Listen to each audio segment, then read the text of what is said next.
Buenas tardes, profesor y compañeros. El día de hoy, mi compañera Jocelyn Gould y mi persona les vamos a hablar de un tema muy interesante, que son los interdictos en el Código Procesal Agrario de Costa Rica.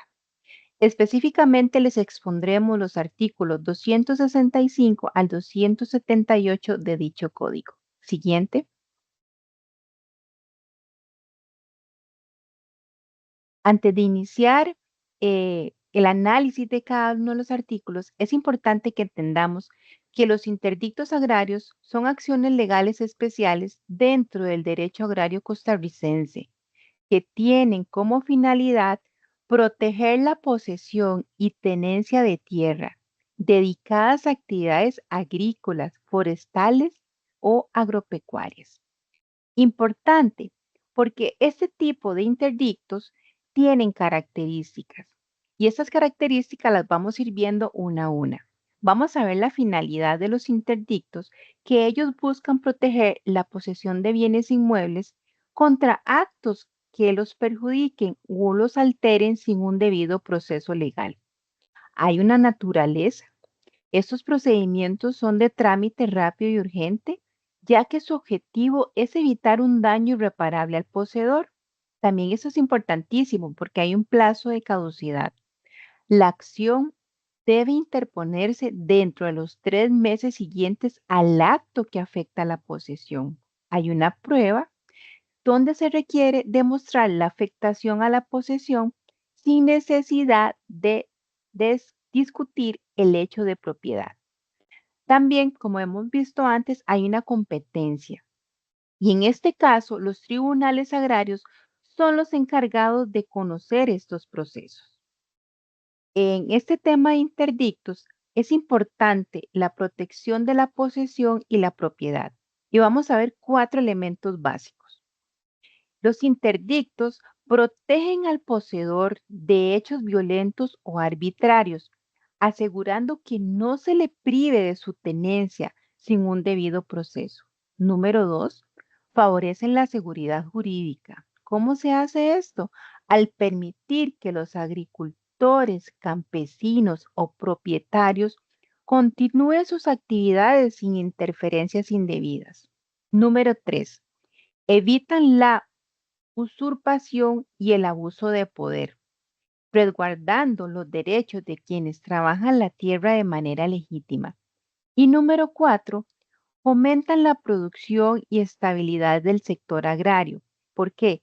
Con ello se garantiza que los poseedores puedan explotar los terrenos sin interrupciones forzadas.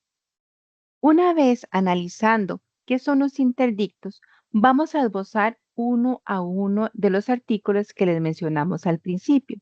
Siguiente. Muchas gracias. Bueno, vamos a analizar lo que es la procedencia y la caducidad. Esto se ve normado en el artículo 265.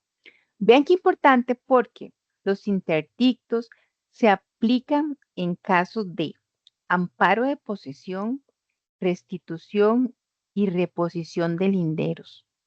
Como lo dijimos anteriormente, no pueden presentarse luego de 3 meses desde los hechos denunciados, ni si derivan de decisiones judiciales o administrativas.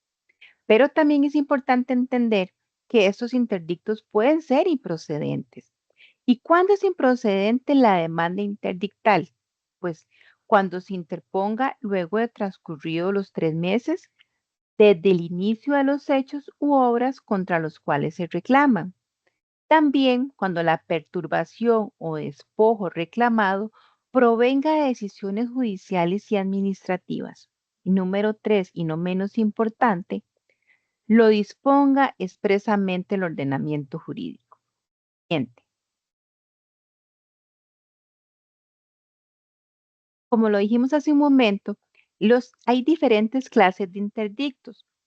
Estos tipos se van a generar según la situación que se busque proteger. En este caso, en el 266, se ve normado el interdicto de amparo de posición.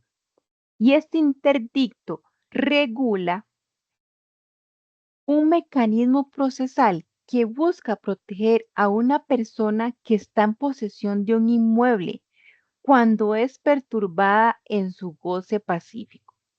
Importantísimo, porque este interdicto no discute la propiedad del bien, sino únicamente la situación de posesión actual y momentánea. Por lo tanto, puede interponerlo cualquier persona que tenga la posesión material del inmueble, incluso si no es el propietario. Por ejemplo, un inquilino que tiene contrato de alquiler y es acosado por terceros que intentan expulsarlo del inmueble, pues se puede presentar este interdicto aunque no sea el dueño del bien. Vean qué importante porque tenemos que cumplir tres procesos, que es la finalidad del interdicto, el requisito del interdicto y el efecto del interdicto.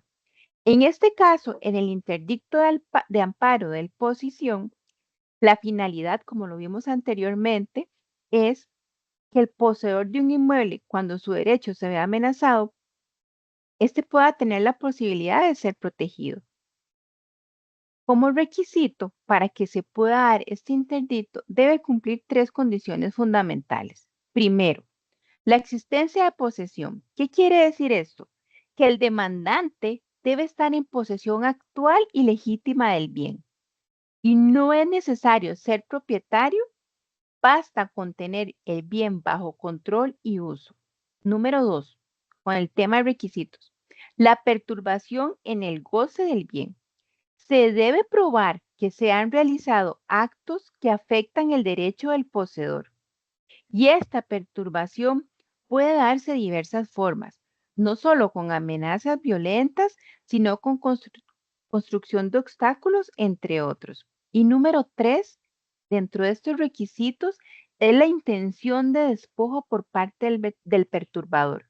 Vean qué importante, porque la norma establece que se presume la intención de despojo cuando el agresor conocía o debía conocer que sus actos afectaban el derecho del poseedor. Y también esto evita que el perturbador alegue desconocimiento como defensa. También dentro de este interdicto de amparo existe un efecto y este se da cuando el juez estima procedente el interdicto. Se dicta una sentencia estimatoria que tiene los siguientes efectos. Número 1, orden de mantener la posesión. Número 2, orden de abstenerse de futuras perturbaciones. Y número 3, apercibimiento por desobediencia a la autoridad. Siguiente. Ahora vamos a analizar el interdicto de restitución. Este interdicto se ve normado en el artículo 267 y ese es un mecanismo procesal diseñado para recuperar la posesión de un inmueble cuando una persona ha sido despojada ilegítimamente, y vean qué importante, ya sea de manera total o manera parcial. Y como lo vimos anteriormente, tenemos que cumplir los tres procesos: la finalidad, el requisito y el efecto. ¿Cuál es la finalidad y el objetivo de este interdicto? Pues es restablecer la posesión de un bien inmueble a una persona que ha sido privada de ella de manera arbitraria o ilegal. Vean que esta acción permite al afectado recuperar el inmueble sin necesidad de discutir la propiedad.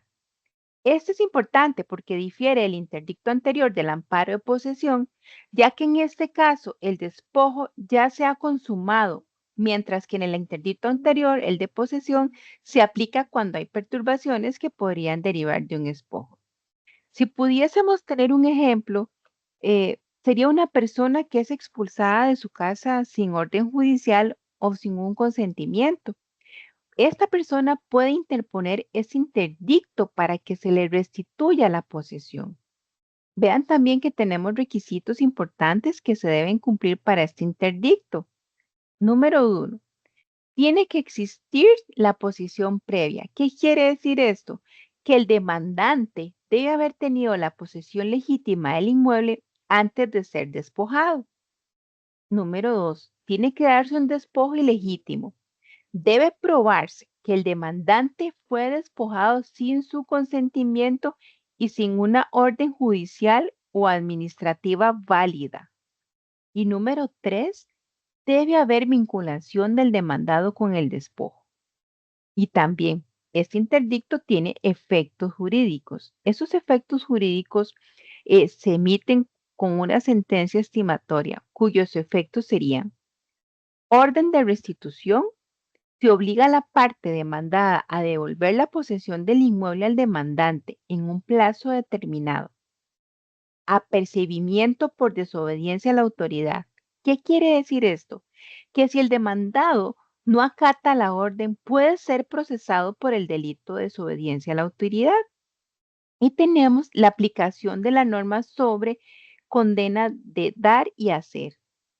Esto quiere decir que si el demandado se resiste a la restitución, se podrán aplicar medidas coercitivas adicionales, como el uso de fuerza pública para hacer cumplir la sentencia.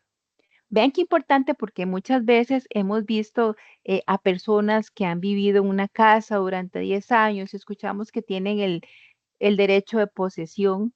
Entonces, por ejemplo, podemos ver el caso de doña Ana, que ella ha vivido en su casa durante 10 años, pero sin embargo, un grupo de personas ingresa por la fuerza a la vivienda, la expulsa, le cambia las cerraduras. En este momento, doña Ana no tiene acceso a su casa, no hay ninguna orden judicial que justifique ese desalojo. Entonces, doña Ana puede presentar un interdicto de restitución para recuperar la posesión de su hogar.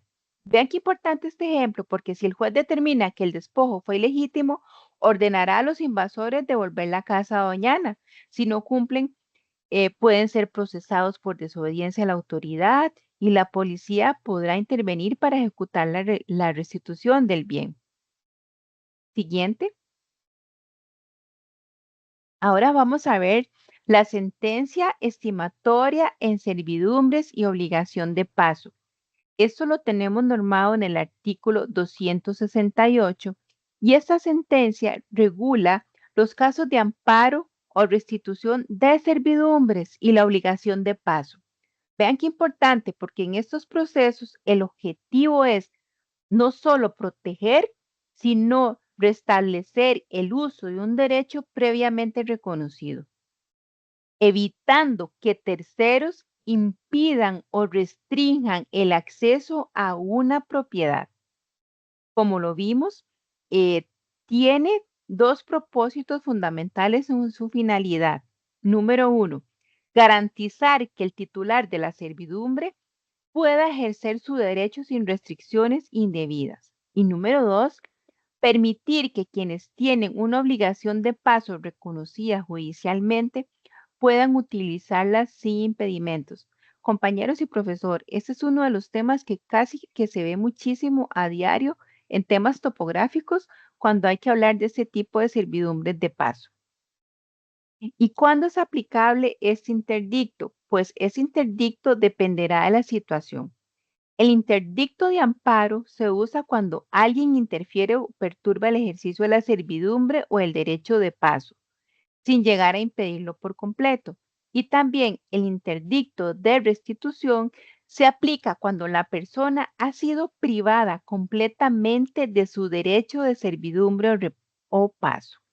Vean que también, como lo hemos venido viendo en los anteriores, este tiene requisitos para interponer la demanda.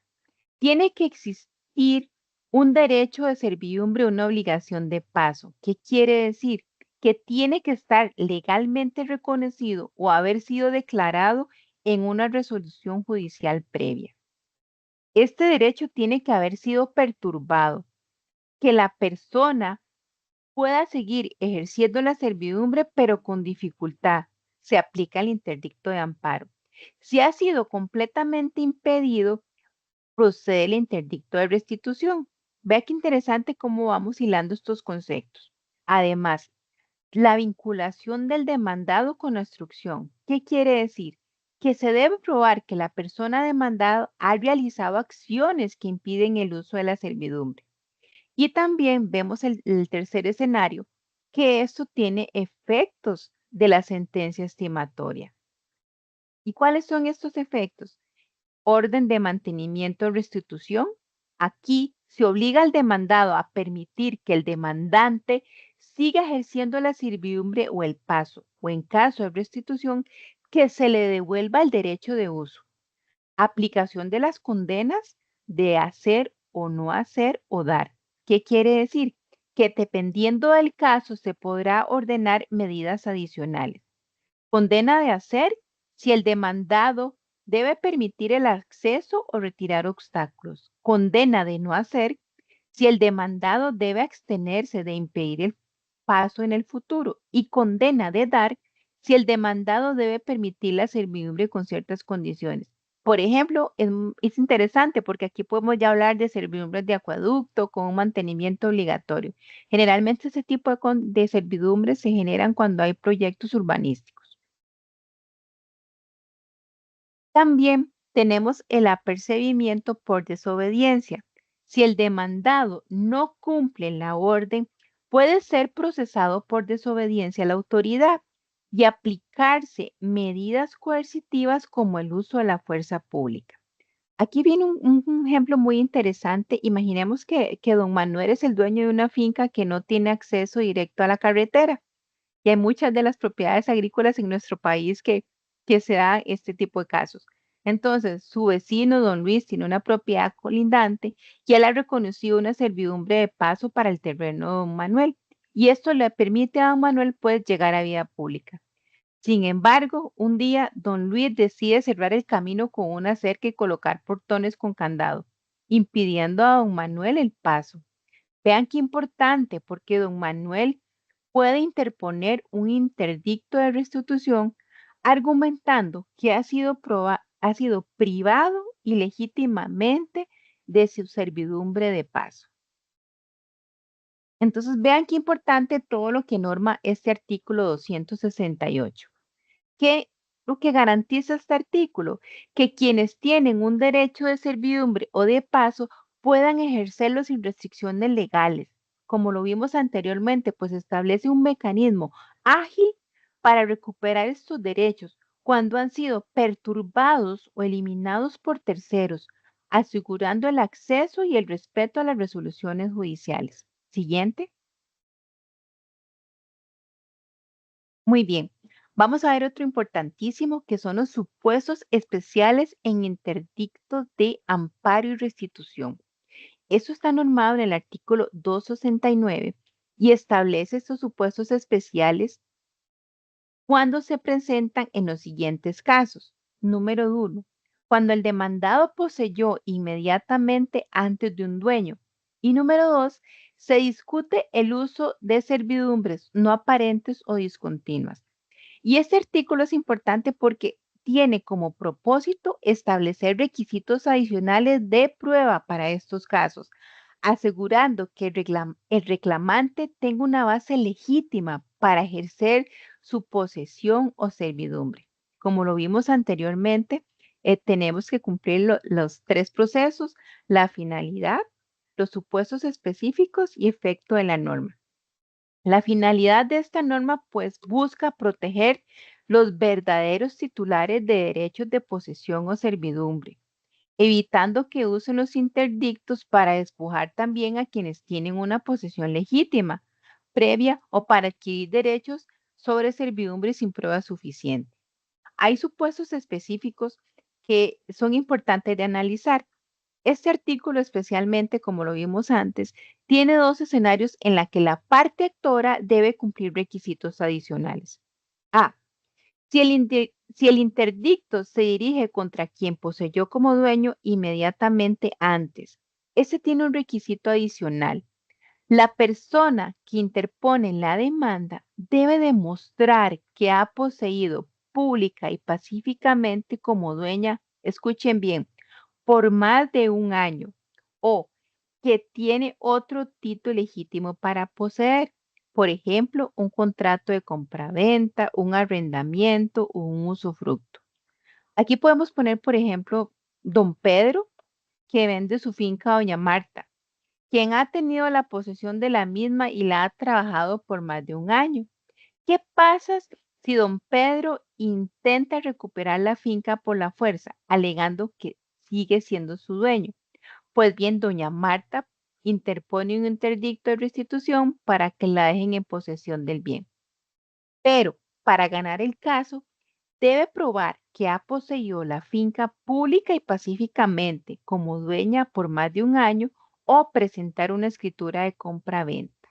¿Por qué este requisito? ¿Por qué es importante? ¿Por qué doña Marta tiene que presentar esto?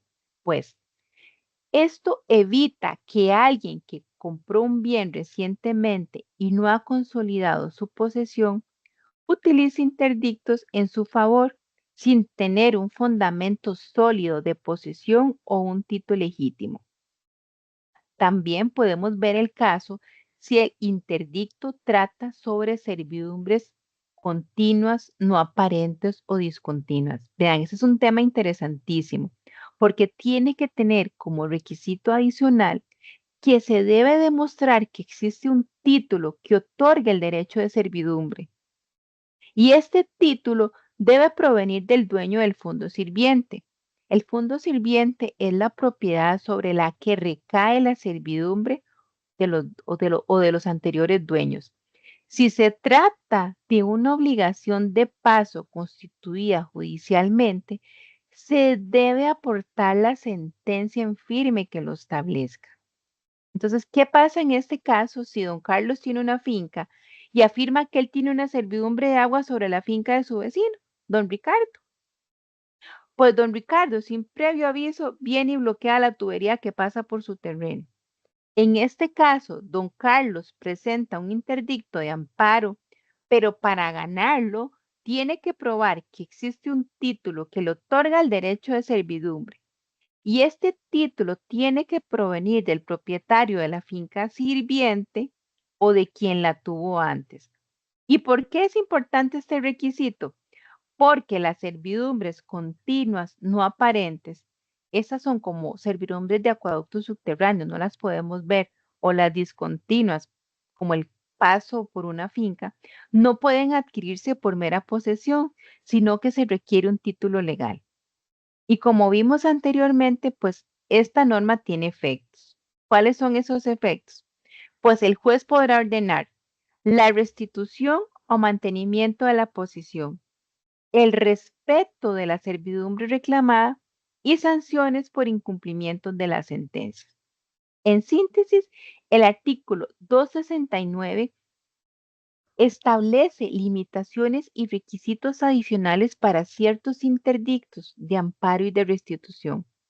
Y este base y asegura que no sean usados de manera abusiva, porque también podemos tener el otro caso, contra personas que poseían legítimamente un bien o contra propietarios de fondos sirvientes. Y este artículo es especialmente, su objetivo es brindar seguridad jurídica, evitando que todo este tipo de procesos interdictales sean utilizados para obtener derechos sin la prueba correspondiente. Siguiente. Bueno, este artículo me gusta muchísimo, es la reposición de linderos y muchos de los profesionales en topografía vemos muchos de estos casos a diarios. ¿Por qué? Porque vean que este artículo lo que busca es proteger a los propietarios o poseedores de bienes inmuebles cuando se alteran los límites de su terreno, ya sea por destrucción, desplazamiento o colocación errónea de los linderos originales. ¿Y qué es lo que busca este artículo? Pues restablecer la situación previa y garantizar la seguridad jurídica de los límites de la propiedad. Y vean que cumplimos otra vez los mismos pasos. Finalidad, requisitos, sujetos involucrados en la demanda, sentencia y efectos.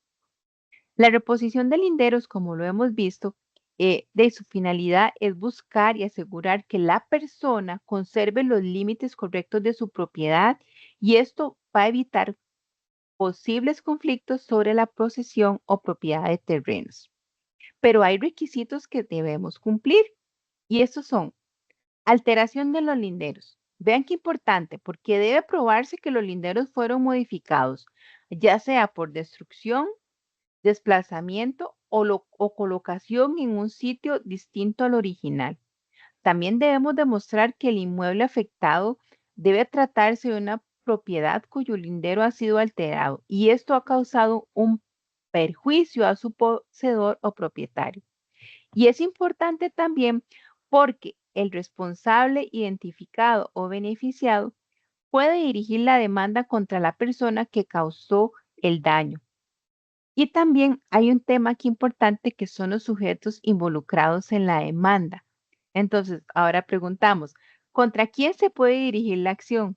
Pues contra aquellos que alteraron los linderos y se conoce el responsable directo, contra quien se benefició del cambio, aunque haya sido el autor material, contra ambos si existe la incertidumbre sobre su grado de responsabilidad.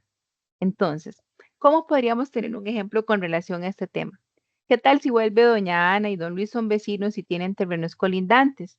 Pero un día doña Ana nota que la cerca entre ellos dos ha sido movida y esto le gana terreno a don Luis. Entonces, doña Ana en este momento no sabe si fue don Luis que movió los linderos o si fue un tercero. En este caso, doña Ana puede demandar a don Luis porque él está beneficiando del cambio, aunque no haya sido responsable directo. Vean qué importante, porque si el juez determina que don Luis no tuvo responsabilidad, pero sí se benefició, igual deberá contribuir a la reposición de linderos. Y es importantísimo también ver la sentencia y los efectos. Si la demanda es acogida, el juez ordenará la reposición de los linderos a su estado original, el pago de los gastos de reposición por parte del responsable o beneficiado. ¿Y quién paga la reposición de esos linderos? Imagínense que tengamos 2 kilómetros de cerca en uno de estos linderos. Pues si se identifica el responsable, él asume los costos. Si se beneficia a una persona, pero no se prueba quién causó el daño, el beneficiado asume los costos. Si no se puede determinar el responsable, los costos se dividen entre el demandante y el demandado. Y si el demandado actuó de buena fe y no se benefició del cambio, puede ser eximido del pago de daños y perjuicios. Pero también si el demandado no cumple con la sentencia, se pueden aplicar las condenas, lo que implica que se ejecutará forzosamente la reposición de los linderos. Este interdicto de reposición de linderos, pues es una herramienta legal que protege los derechos de los propietarios o poseedores cuando los límites de sus terrenos han sido alterados de manera ilegal e indebida.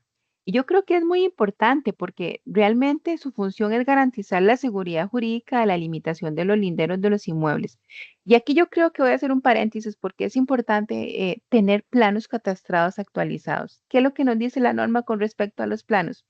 Pues los planos catastrados son la descripción gráfica de las propiedades. Entonces, esto nos permite tener una visualización gráfica de los límites del lindero. Siguiente. Bueno, vean qué importante porque vamos a hablar de condena en daños y perjuicios. Esto lo tenemos normado en el artículo 271, que establece que cuando un juez dicta sentencia estimatoria en un proceso interdictal, la parte demandada será condenada a pagar los daños y perjuicios ocasionados al demandante. Escuchen bien. Esto significa que además de ordenar la restitución del bien o el cese de la perturbación, el juez impone una sanción económica para resarcir el daño causado. ¿Cuál es la finalidad? Pues el objetivo de este artículo es garantizar que la persona afectada no solo recupere su posesión o derecho, sino que también reciba una compensación económica por los perjuicios sufridos debido a la acción legal del demandado. Y también busca evitar que una persona cause daño a otra sin consecuencias económicas. Vean que también tenemos requisitos para la condena. En este caso, el juez ordena que esos requisitos se deben cumplir. ¿Y cuáles son? La existencia de una sentencia estimatoria. ¿Qué quiere decir esto? Que el tribunal haya declarado con lugar la demanda interdictal. También se debe dar demostración del daño. El demandante debe probar que sufrió un prejuicio real y cuantificable a causa de los actos del demandado. Y también tiene que existir una vinculación entre el daño y la conducta del demandado. Debe haber una relación de causalidad entre la acción del demandado y el daño sufrido por demandante. Bueno, no sé, a manera de ejemplo, eh, don Jorge es un propietario que es desalojado ilegalmente de su finca por su vecino, don Carlos. En este caso, don Jorge presenta un interdicto de restitución y el juez lo declara con lugar su demanda. Como consecuencia del despojo, pensemos que don Jorge tenía una cosecha de café valuada en 5 millones de colones. Entonces, vean qué importante, porque el juez condena a don Carlos a restituir la finca y a pagarle los 5 millones en daños y perjuicios. Recuerdan que vimos también que existe una ejecución. Bueno, ¿cuándo se liquida el monto de los daños? El monto de los daños y perjuicios no se determina en la sentencia principal, sino en la etapa de ejecución de sentencia. En esta fase, el demandante debe presentar pruebas documentales, periciales o testimoniales para justificar el monto reclamado. Ahora, ¿qué tipo de perjuicios pueden reclamarse? Debido al daño emergente, podemos hablar de pérdidas económicas directas, como la reparación de un lindero destruido cuando hablamos de cercas o amojonamientos. También podemos hablar del lucro cesante, que son las ganancias dejadas de percibir, como por ejemplo la cosecha que vimos ahora, que se perdió por un despojo. En síntesis, pues el artículo 271 refuerza la protección de la posesión al establecer una sanción económica contra quienes alteren ilegalmente el uso, disfrute o propiedad de bienes inmuebles. Y con esto se busca desincentivar las acciones ilegales y garantizar el resarcimiento a la persona afectada. A continuación, le cedo la palabra a mi compañera Jocelyn Gould, que nos va a terminar de analizar los siguientes artículos. Muchas gracias, Adriana. Buenas noches, estimados compañeros y profesor. Yo les voy a hablar sobre los artículos que van del 272 al 278. Empezamos con la suspensión de obra nueva. Procedencia y suspensión de obra, que lo tenemos en el artículo 272. Este viene a regular el interdicto de obra nueva, un mecanismo procesal para proteger los derechos de propietarios y poseedores de inmuebles cuando una construcción amenaza su derecho. Este interdicto viene a permitir la suspensión inmediata de una obra nueva que causa un perjuicio o pone en riesgo la posesión o propiedad de un inmueble. ¿Para qué nos sirve este interdicto? Bueno, su propósito es evitar daños o afectaciones graves antes de que la construcción avance demasiado. A modo de ejemplo, podemos decir, digamos, tenemos al señor Don Juan, que nota que su vecino Don Luis empezó a construir una pared que invade su terreno. Para evitar que la obra continúe, Don Juan va a presentar un interdicto de obra nueva y el juez ordena la suspensión de inmediato de la construcción hasta resolver el caso. ¿Cuáles son los requisitos para la procedencia de este interdicto? Bueno, para que este interdicto sea admitido, debe de cumplir ciertos requisitos importantes, que es la existencia de una obra nueva. Bueno, que la construcción debe estar en proceso. No aplica para edificaciones terminadas.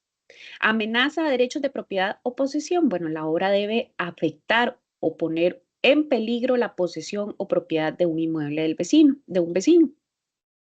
La solicitud de suspensión, bueno, el afectado debe presentar una demanda para que el juez ordene detener la obra. En cuanto al reconocimiento judicial, el tribunal debe verificar in situ la construcción y su impacto, completando con pruebas periciales si es necesario.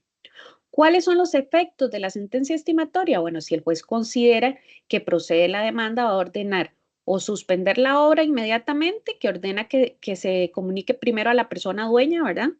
Si esta no está presente, se le notifica a la directora o al encargado o los trabajadores de la obra, y si no cumplen, pueden ser procesados por desobediencia a la autoridad.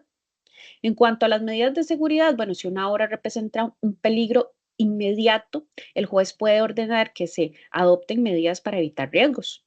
En cuanto a la demolición de la construcción, bueno, si se continúa la construcción en contra de la orden judicial, el tribunal podrá ordenar la destrucción de lo construido a costas del infractor. Un ejemplo práctico de esta demolición, pongamos un ejemplo de que un hotel empieza a construir un piso extra que bloquea la vista y la entrada de luz a los apartamentos vecinos. Y un grupo de propietarios presenta un interdicto de obra nueva. El juez ordena la suspensión y el hotel ignora la orden y sigue la construcción. Entonces, como sanción, el tribunal va a ordenar la demolición del nuevo piso a costa del hotel. Entonces, podemos decir que este interdicto de obra nueva es una herramienta fundamental para evitar los daños irreparables en la propiedad y garantizar que las construcciones se realicen sin afectar los derechos de los terceros. Su aplicación rápida impide que el daño se materialice o se agrave, protegiendo así la propiedad y la posesión de los bienes inmuebles. Siguiente. Continuación de la obra en el artículo 273. Bueno, este artículo viene a regular una excepción a la suspensión de la obra nueva cuando el daño que puede causar es mínimo o leve.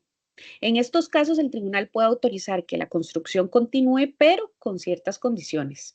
¿Cuál es la finalidad de este artículo? Bueno, este artículo busca equilibrar los derechos de las partes, protege al propietario o poseedor afectado ante una posible invasión o daño, evita perjuicios innecesarios para quien construye si el daño es leve y no justifica detener la obra por completo.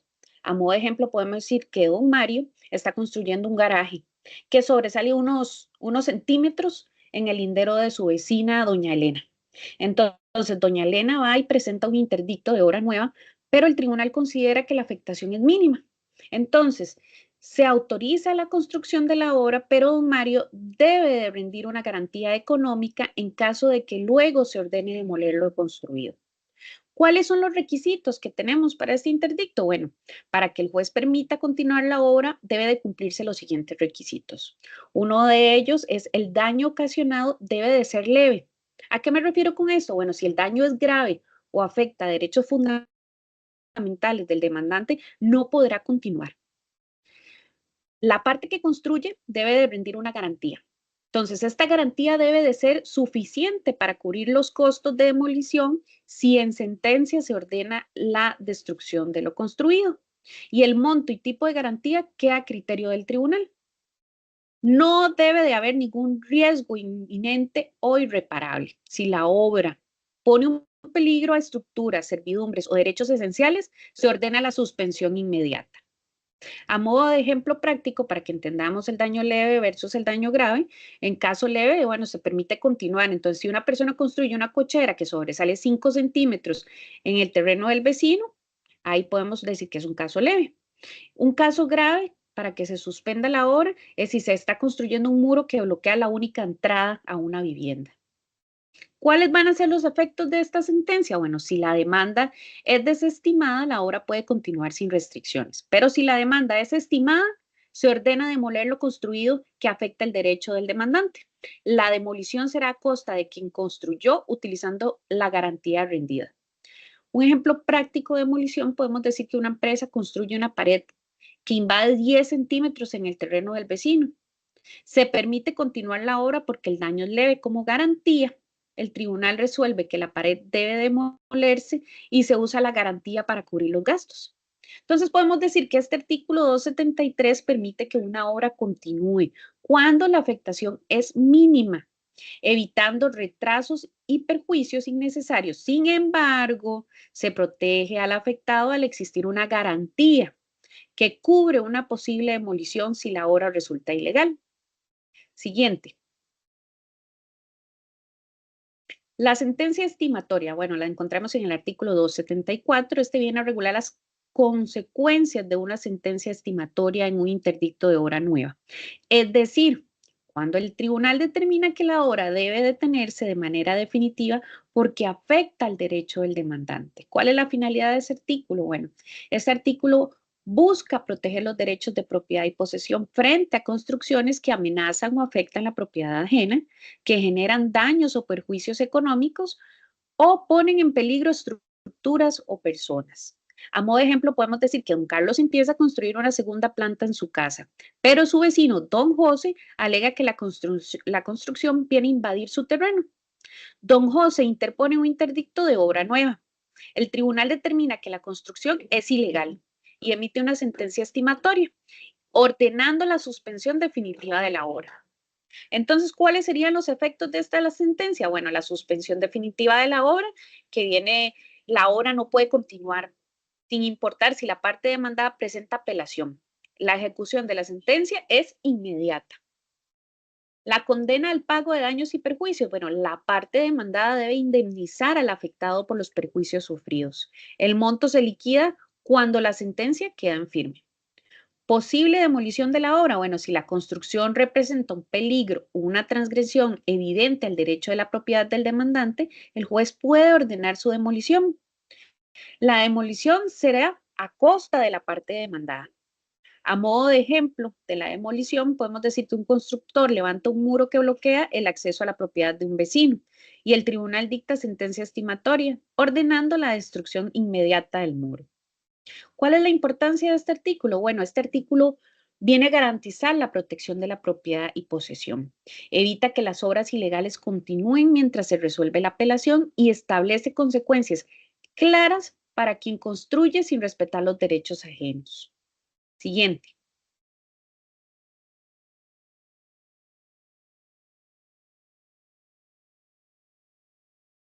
Derribo. Bueno, ok, tenemos la procedencia y legitimación en el artículo 275. Este viene a regular el sumario de derribo, un proceso judicial que permite ordenar la demolición de una construcción o la eliminación de un bien en mal estado que representa una amenaza. ¿Cuál es la finalidad de este artículo? Bueno, este artículo busca la protección de la seguridad pública y la propiedad privada al permitir la eliminación de elementos que pueden causar daño o perjuicio. A modo de ejemplo, podemos decir que un edificio viejo en San José Centro presenta así unas grietas enormes y amenaza con derrumbarse sobre la calle. Entonces, un vecino, temiendo que se derrumbe, ¿verdad? Y afecte su casa, va a interponer un sumario de derribo. El tribunal analiza el caso y si procede, ordena la demolición total o parcial de la estructura. ¿En cuáles supuestos procedería? Bueno, el sumario de derribo se aplica cuando una construcción está en mal estado y representa un riesgo, un peligro para los vecinos o transeúntes. Un árbol deteriorado amenaza con caer sobre una casa, una calle o una línea eléctrica. Un bien en general, como una valla, un poste, una estructura, que pone en riesgo la seguridad pública o privada. El bien en mal estado puede afectar bienes públicos como calles, parques o aceras. A modo de ejemplo, podemos decir que un muro en ruinas amenaza con caer sobre una escuela pública. Entonces, un ciudadano cualquiera interpone el sumario de derribo para exigir la demolición inmediata de ese muro. ¿Quiénes pueden interponer esta demanda? ¿Quiénes están legitimados? Bueno, cualquier persona con interés legítimo puede presentar la demanda. No es necesario ser el propietario del bien afectado. Basta con demostrar que existe un riesgo real. También puede presentarla el Estado o una municipalidad si se ven afectados bienes públicos.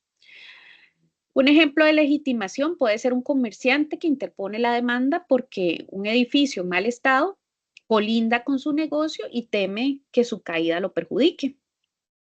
¿Cuál es la importancia de este artículo? Bueno, viene a prevenir accidentes y daños al ordenar la eliminación de bienes peligrosos.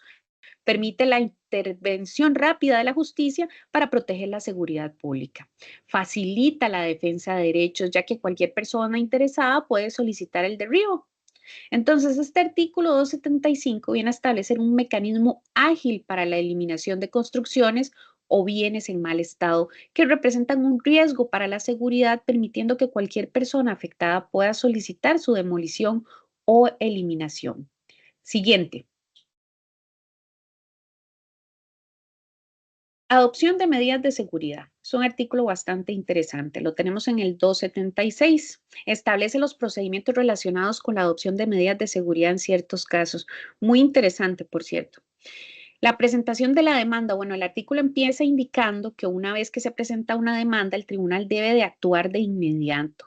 Esto refleja una necesidad de urgencia, de prioridad, en casos en los que se solicita la adopción de una medida de seguridad. Tenemos el reconocimiento judicial. Bueno, el tribunal debe llevar a cabo un reconocimiento judicial del bien o del lugar. Este procedimiento implica que el juez visite el lugar o el bien objeto de la demanda para poder evaluar de manera directa la situación y tomar decisiones informadas sobre las medidas de seguridad a adoptar. El reconocimiento judicial es clave para garantizar las decisiones judiciales y que se basen en hechos verificados, y en este contexto busca prevenir riesgos o daños relacionados con situaciones del lugar o del bien. Las medidas de seguridad, bueno, este artículo menciona que el tribunal emitirá medidas de seguridad necesarias. ¿Eso qué significa? Bueno, ¿en qué se basa? Se basa en el reconocimiento judicial. El tribunal tiene la facultad de imponer acciones que protejan tanto a las personas involucradas como bienes, evitando perjuicios adicionales. En cuanto al auxilio de expertos o funcionarios públicos, bueno, el tribunal puede recurrir a personas expertas o funcionarios públicos especializados en el área correspondiente. Si considera que es necesario, esta disposición permite que el tribunal cuente con apoyo técnico profesional en situaciones donde el conocimiento especializado sea esencial para la correcta adopción de medidas de seguridad.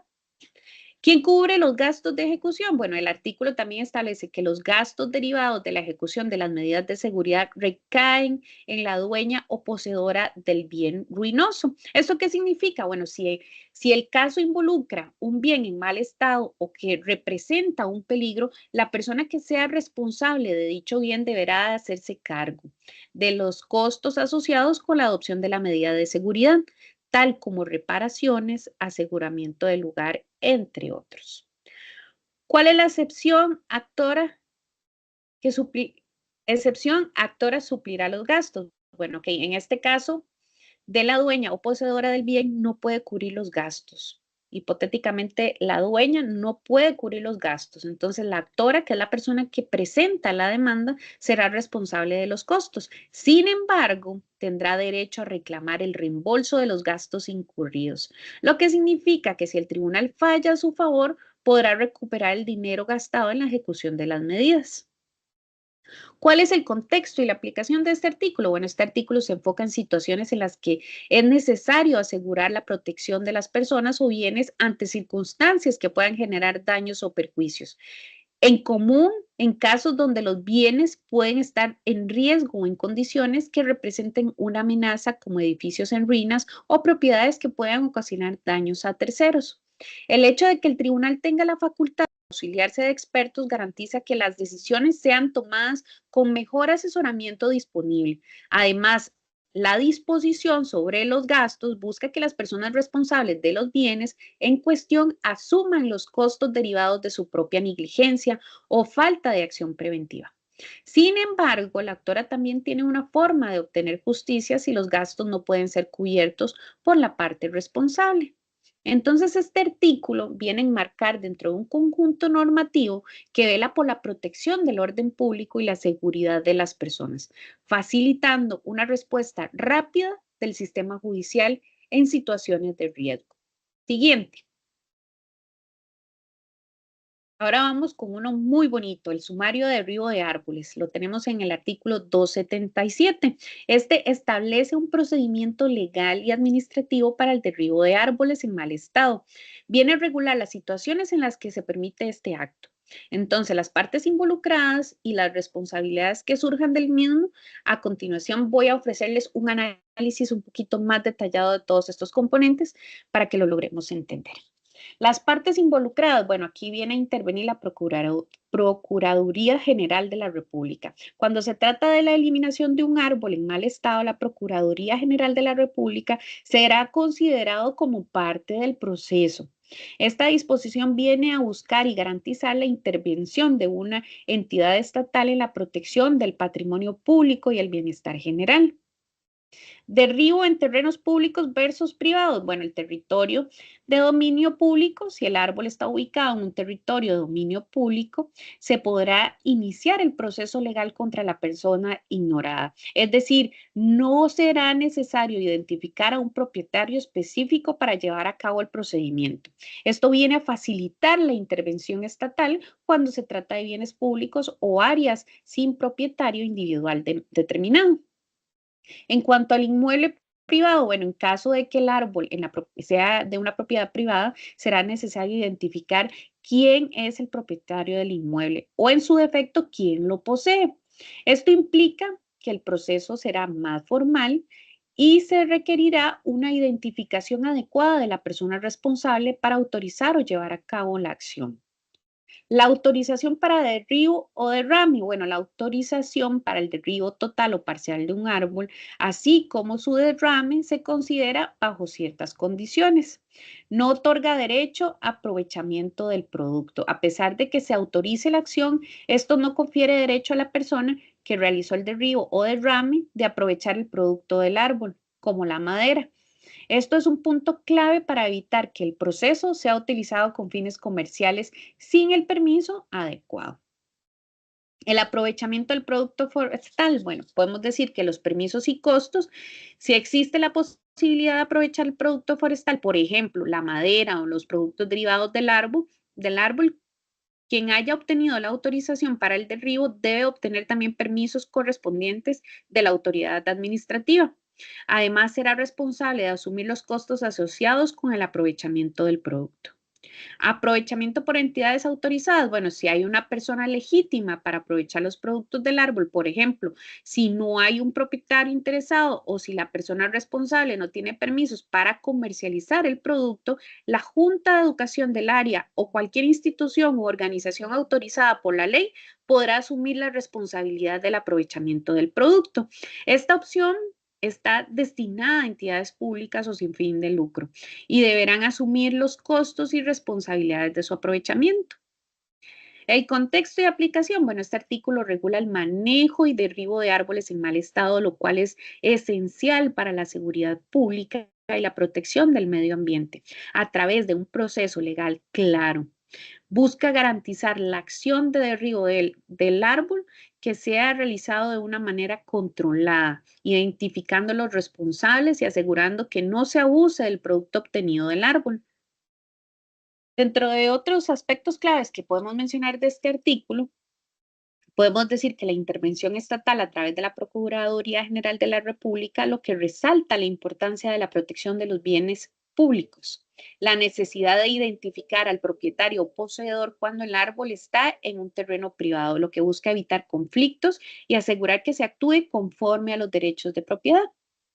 El control sobre el aprovechamiento del producto forestal, evitando que se utilice el proceso para fines comerciales no autorizados, pero permitiendo que las entidades públicas o sin fin de lucro puedan hacerse cargo de los productos en caso de que no haya ningún interesado. Bueno, este artículo tiene montones de implicaciones en la conservación del patrimonio natural y en la administración de los recursos forestales y asegura que el manejo de estos recursos se realice de acuerdo con la normativa vigente y priorizando el interés público y la sostenibilidad. Siguiente. La sentencia estimatoria la podemos encontrar en el artículo 278, viene a regular las disposiciones que deben de tomarse cuando se emite una sentencia estimatoria, es decir, una sentencia favorable a la parte demandante en casos donde se busca el derribo de un árbol o la adoptación de medidas de seguridad. En cuanto a la sentencia estimatoria, bueno, la sentencia estimatoria se refiere a la resolución judicial que favorece a la parte demandante, es decir, que se acepta su demanda y ordena lo que se solicitó. En este caso o contexto se refiere a la orden de derribo de un árbol o la implementación de medidas de seguridad para prevenir riesgos. En cuanto a la orden de derribo o de medidas de seguridad, podemos decir que el derribo del árbol, si la sentencia estimatoria se ordena el derribo del árbol o la adopción de medidas de seguridad, pueden ser permanentes o temporales. Esto se refiere a la acción de eliminar el árbol que puede presentar un peligro para las personas o bienes cercanos o tomar medidas para proteger el lugar donde se encuentra el árbol. En cuanto a las medidas de seguridad, bueno, el tribunal puede ordenar medidas para prevenir el riesgo, como cercar el área o realizar otras acciones que eviten daños a personas o bienes. En cuanto a la ejecución inmediata de derribo, bueno, tenemos que la ejecución inmediata, a pesar de que la sentencia puede ser recurrida, esto estamos diciendo apelada, si la sentencia dispone, el derribo puede practicarse inmediatamente. Esta ejecución inmediata solo será posible si no es posible postergar la ejecución sin generar un grave o inmediato riesgo. Eso significa que el tribunal considera que hay un peligro inmediato y el derribo del árbol o la ejecución de medidas de seguridad no pueden esperar, incluso si la parte demandada apela la decisión. En cuanto a las medidas de seguridad no dispuestas previamente, bueno, si se han tomado medidas de seguridad previas o si estas no han sido ejecutadas de forma adecuada, el tribunal puede ordenar su adopción, ya sea de forma permanente o temporal. Esto asegura que incluso si el tribunal no ha dispuesto previamente medidas de seguridad, puede hacerlo una vez que emita la sentencia estimatoria. Siguiente. A modo de cierre o conclusión, podemos decir que los artículos 265 al 268 constituyen un conjunto de disposiciones fundamentales dentro del Código Procesal Agrario, cuyo objetivo es asegurar la correcta administración de los recursos naturales y la seguridad en el ámbito rural. A través de estos artículos se establece un procedimiento judicial claro para la adopción de medidas urgentes como el derribo de árboles en mal estado o la implementación de medidas de seguridad para prevenir daños a personas o bienes. Eso sería. Muchísimas gracias.